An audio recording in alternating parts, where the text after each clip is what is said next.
Alors, vivre à la campagne tout en travaillant à la pointe de son secteur de prédilection, c'est désormais possible grâce au télétravail. De quoi restimuler le tissu rural. C'est en tout cas l'un des secteurs de développement choisis par le département du Gers avec son réseau Solo. Gros plan signé Jean-François Géat et Denis Mardinker. Est-ce que Charles est là? Est-ce que tu peux me passer Charles? Qu'on commence à régler les problèmes liés aux garde-fous en JavaScript. Ou comment régler un problème informatique à Lille en restant dans son jardin dans le Gers.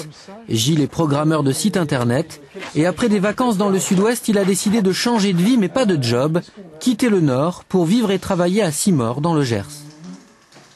Le Gers, ça nous a emballés et on a été intrigués par des panneaux Solo à l'entrée de plusieurs villages qu'on traversait à pied. On a regardé sur internet tout simplement et on a vu ce réseau Solo. Et là, ça a été un déclencheur. Il doit y avoir un tableau appli dans ce cas-là. Solo, un réseau créé dans le Gers pour attirer des entrepreneurs indépendants, traducteurs, télétravailleurs ou informaticiens comme Gilles. Je crois que la chose dont on a le plus besoin quand on change de vie comme ça, quand on fait le grand saut, il y a deux choses. Il y a d'abord s'apercevoir que d'autres l'ont déjà fait. Autrement dit qu'on n'est pas dingue. Et ensuite, la deuxième chose, c'est d'être rassuré sur toutes sortes d'inquiétudes. Est-ce qu'il y a des commerces? Est-ce que la connexion Internet sera suffisante? Enfin, etc. Accès Internet et accompagnement individuel garanti dans près de 50 villages d'accueil. Une volonté de la Chambre de commerce et du Conseil général du Gers. Franck Casalas est le premier interlocuteur de ces candidats à la vie gersoise. En un an, le réseau Solo a attiré une quinzaine de familles. L'objectif, c'est d'attirer de nouvelles populations dans le département, d'attirer des nouvelles compétences, des personnes qui apportent également un savoir-faire et aussi qui ont un pouvoir d'achat pour le département.